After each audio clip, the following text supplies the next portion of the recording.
Her her Mahadev my YouTube family, आप लोगों का स्वागत है रजनी रोहित सिंह यूट्यूब चैनल पे। आप लोगों को महाशिवरात्रि की हार्दिक शुभकामनाएं। आज महाशिवरात्रि के मौके पर चलिए सुनते हैं महाशिवरात्रि की व्रत कथा।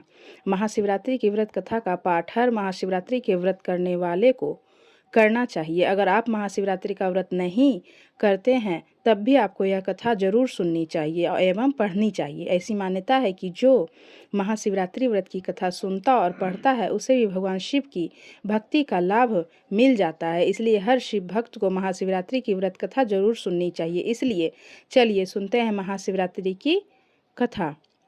एक बार की बात है, पार्वती जी ने भगवान शंकर जी से पूछा, ऐसा कौन सा श्रेष्ठ और सरल व्रत पूजन है जिससे मृत्युलोक में के प्राणी आपकी कृपा प्राप्त कर लेते हैं। उत्तर में शिव जी ने पार्वती जी को शिवरात्रि के व्रत का विधान बताकर एक कथा सुनाई। यह कथा इस प्रकार थी। एक समय की बात है, एक बार चित्रभानु नाम का एक शिकारी था। पशुओं की हत्या करके वह अपने कुटुंब को पालता था।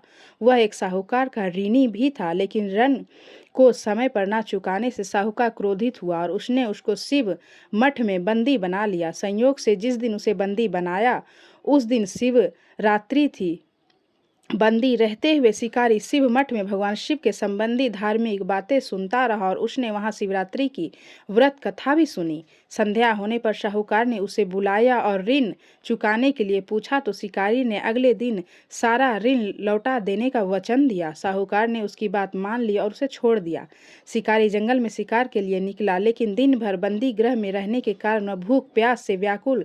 सूर्य अस्त हुआ और वह एक जलाशय के समीप गया। वहां से जलाशय के किनारे एक पेड़ पर शिकार करने के लिए और जल पीने के लिए थोड़ा सा लेकर उस पेड़ पर चढ़ गया। उसे पूरी उम्मीद थी कि कोई ना कोई जानवर अपनी प्यास बुझाने के लिए वहां जरूर आएगा।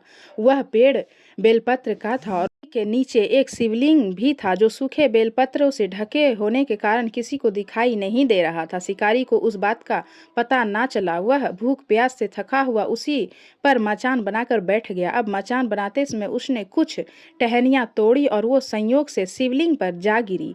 इस प्रकार दिन भर भूखे प्यासे शिकारी का व्रत हो गया और शिवलिंग पर बेलपत्र भी चढ़ गया। एक पहर रात्रि का बीत गया और तभी एक गर्भवती हिरनी वहां तालाब पर पानी पीने पहुंची। शिकारी ने धनुष पर तीर चढ़ाकर जैसे ही प्रत्यंछा खींची, उसके हाथ के धक्के से कुछ पत्ते और जल की कुछ बूंदें नीचे बने शिवलिंग पर गिरी और अनजाने में ही सही शिकारी से पहले पहर की पूजा हो गई। टहनी और पत्तों की आवाज से वह हिरनी चौंक कर गई। उसने शिकारी को देखा और बोला, मैं गर्भधारिणी हूँ, शीघ्र ही प्रसव करने वाली हूँ। तुम एक साथ दो जीवों की हत्या करोगे जो ठीक नहीं। मैं अपने बच्चे को जन्म देकर शीघ्र ही तुम्हारे पास प्रस्तुत हो जाऊंगी। अब तुम मुझे मार लेना। शिकारी ने उसकी बातें सुनकर प्रत्यंछा ढीली कर दी और उसने हिरनी को जाने दिया। वह हिरनी तुरंत ही जंगली जहाड़ा हो गई। जब कुछ समय बाद बीता और एक हिरनी वहां से निकली, शिकारी की प्रसन्नता का ठिकाना ना रहा।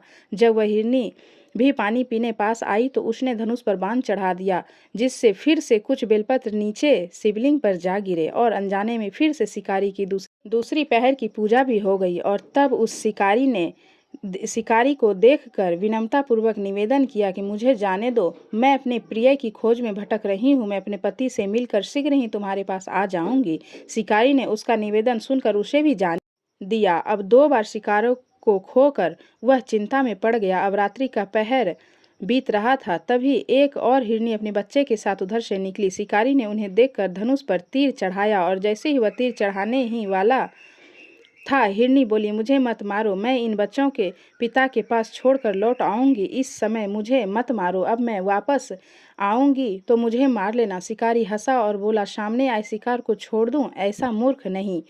इससे पहले भी मैं दो बार शिकार खो चुका हूँ। मेरे भी बच्चे भूखे प्यास से तड़प रहे हैं। तुम्हारा शिकार उनके लिए कर रहा हूँ। पर हिरनी ने कहा, जैसे तुम्हें अपने बच्चे की ममता सता रही है, ठीक वैसे ही मुझे भी इनकी फिक्र है। इसलिए सिर्फ बच्चों के लिए मैं थोड़ी देर का जीवन दान मांग रही हूँ। मेरा विश्वास करो, मैं इनके पिता को इन्हें सौंप कर तुरंत ही लौट आऊंगी। हिरनी का दीन स्वर सुनकर शिकारी को उस पर दया आ गई और उसने हिरनी को भी जाने दिया। अब शिकार के अभाव में वह बेलपत्र के वृक्ष पर बैठा शिकारी बेलपत्र तोड़ तोड़ कर नीचे फेंकता जा रहा था। उसकी इस तरह तीसरे पहर की भी पूजा स्वतः ही संपन्न हो गई। अब उसने देखा एक हिष्ट पुष्ट हिरन उसके रास्ते पर आया। शिकारी ने सोच लिया कि इसका शिकार तो वह अवश्य करेगा। शिकारी की तनी हुई प्रत्यंछा को देखकर वह हिरन दीन स्वर में बोला, भाई, यदि तुमने मेरा पहले आने वाले 3 मृग हो उनके छोटे छोटे बच्चे को मार डाला है तो ऐसा करो, मुझे भी मार दो, ताकि मुझे उनसे अलग होने का क्षण भर भी दुख नहीं सह सकूंगा। मैं उन तीनों हिरनियों का पति हूँ।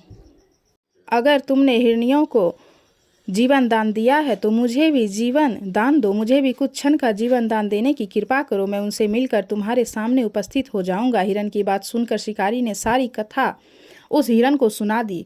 तब हिरन ने कहा, मेरी 3 पत्नियां जिस प्रकार प्रतिज्ञाबद्ध होकर गई है वह मेरी मृत्यु से अपने धर्म का पालन नहीं कर पाएगी, इसलिए तुम उन पर विश्वास करके उन्हें छोड़ा है, वैसे ही मुझे भी जाने दो। हम सब तुम्हारे सामने जल्दी ही उपस्थित हो जाएंगे। अब उपवास, रात्रि जागरण और शिवलिंग पर बेलपत्र चढ़ाने से शिकारी का हिंसक हृदय निर्मल हो गया था और उससे भगवत शक्ति का उसमें वास हो गया था। उसके हाथ से धनुष बाण छूट गया और उसने मृग को जाने दिया। थोड़ी देर बाद वह हिरन अपने परिवार सहित शिकारी के सामने उपस्थित हो गई। शिकारी से कहने लगी, अब तुम हमारा शिकार कर लो, लेकिन जंगली पशुओं की ऐसी सत्यता, सात्विकता और सामूहिक प्रेम को भावना को देखकर शिकारी बहुत गिलानी करते हुए आंखों से आंसू उसके झड़ने लगे। उसने उस हिरन के परिवार को ना मारकर अपने कठोर हृदय को जीव हिंसा से हटा दिया और कोमल और दयालु बन गया। यह सब देवलोक से भगवान शिव देख रहे थे। उनके ऐसा करने पर वह प्रसन्न हुए और तत्काल ही उन्होंने उसे अपने दिव्य स्वरूप का दर्शन करवाया और साथ ही उसे सुख समृद्धि वरदान देकर उसे गृह नाम प्रदान किया। यह वही गृह था जिसके साथ भगवान श्री राम ने मित्रता की थी। तो यह थी महाशिवरात्रि की कथा। आप लोगों को अगर मेरी वीडियो अच्छी लगी हो तो कमेंट बॉक्स में हर हर महादेव जरूर लिखें। हर हर महादेव।